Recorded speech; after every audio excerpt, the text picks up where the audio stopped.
Hey, what's up, kids? My name is Chris, and I am a Poképreneur. I'd like to welcome you to month two of my Poképreneur journey. Now, if you're not super familiar with what this whole Poképreneur thing is, well, what I'm doing is I'm building up a Pokemon collection without using any money out of my pocket. And it's using a strategy that I call the zero balance collection strategy.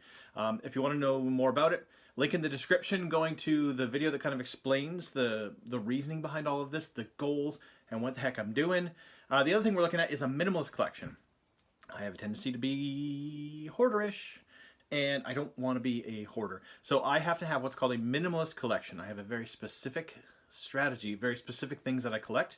I don't collect everything, otherwise I go crazy. I have too many cards, and I don't know what to do with it. So anyways, month two, pretty exciting month, I would have to say. So month one basically was just getting to learn what's happening in the Pokemon, kind of world at the time. And what I learned was Pokemon went crazy, absolutely nuts, and I couldn't find anything in the stores. So for month two, if I was going to kind of continue my zero balance strategy, which is buying cards, keeping what I want, and then selling the rest off, trying to make a profit so I can buy more cards, keep what I want, and just cycle through that. So this month I was like, well, nothing on the street, nothing in the stores. So I've got to go to the secondary market and find people who are selling bulk cards.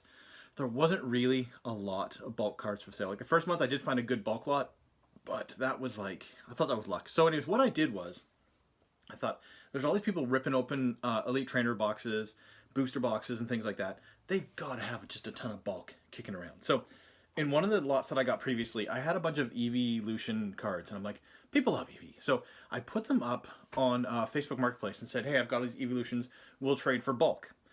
And the amount of messages that I got was outstanding. Like, I was like, oh, this is it. People have all this bulk sitting around. This is great.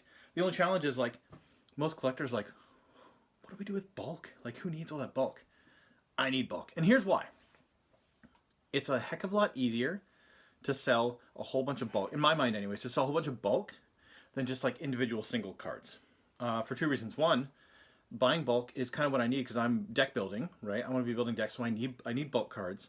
But also, moms buy bulk for their kids. And if you can sell bulk for a pretty reasonable price, you can really make some good money. And if you make some good money, you can buy more cards and kind of keep that cycle going. So that's kind of what started off in this month.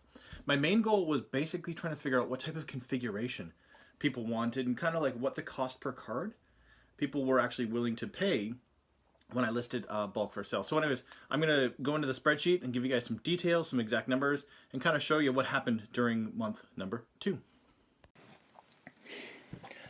So when you're looking at the spreadsheet, hopefully you're going to go full screen mode so you can kind of see these numbers and pay attention to what's going on. But more or less, here's what it is. So I called this one the Joho lot. That was the name of the person that I had made a trade with. So he was willing to trade a whole bunch of bulk for these Evolution cards, and I ended up getting 2,500 cards, which is great. It was a huge boost in my collection, and really gave me some good amount of bulk that I could actually start selling. I ended up selling. You can kind of see along the sides here these little packs. So I sold a $10 lot of 51 cards. It was 20 cents a card, 20 cents a card. I tried $20 for 300 cards, 7 cents a card. That's a bit low. So I'm just trying different configurations to kind of figure out what people are going to be interested in buying, what I can move quickly. Because the thing is, I don't want to hold on to these cards.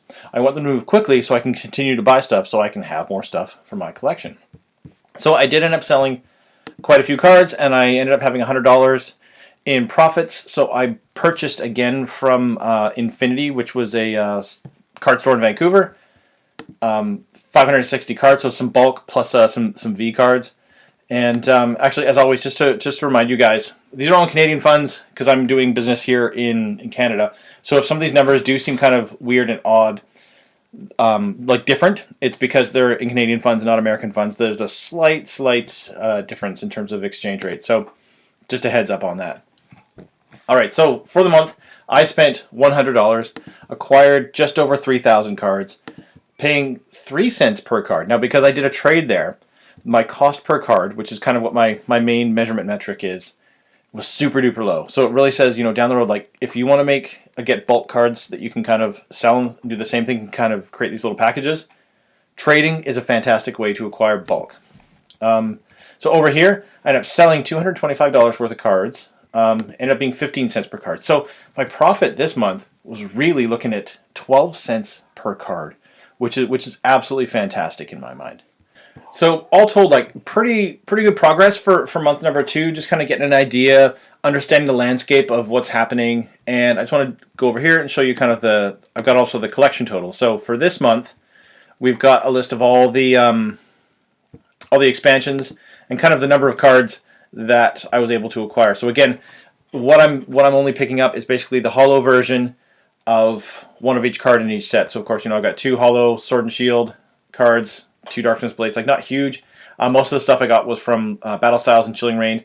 So again, not a huge jump in my collection, but the thing is it's not costing me anything to put this together. So I'm okay with being patient. I don't want to go out and spend tons and tons of cash and build up my collection really, really fast, but be out of pocket a ton of money. So for me, this is my style. It's just doing it nice and slow, methodically, and of course using that zero balance collection style so that I don't have to actually pay anything.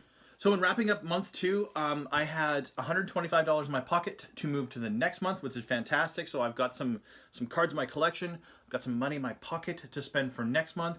So the zero balance thing is really working out quite well so far because, again, I've got cards in my collection and I'm running a profit. I'm not minus at all. So that's great. That's exciting. We'll see how month 3 goes. I'm imagining it should be more or less the same. I'm hoping I'm going to be able to find a few more bulk deals out there. I'll connect with some people and see what I can find and keep things going. But until that time, if you guys are going to follow along with this, feel free to use these same strategies, like just buy some bulk, sell it locally, use that to buy more cards and kind of keep that cycle going. If you need more help with it, subscribe, hit that notification bell, and follow along. I'm going to be sharing all the tips and tricks that I pick up along the way so that you can do this as well. So you guys are super awesome. I appreciate you guys. Thanks for watching.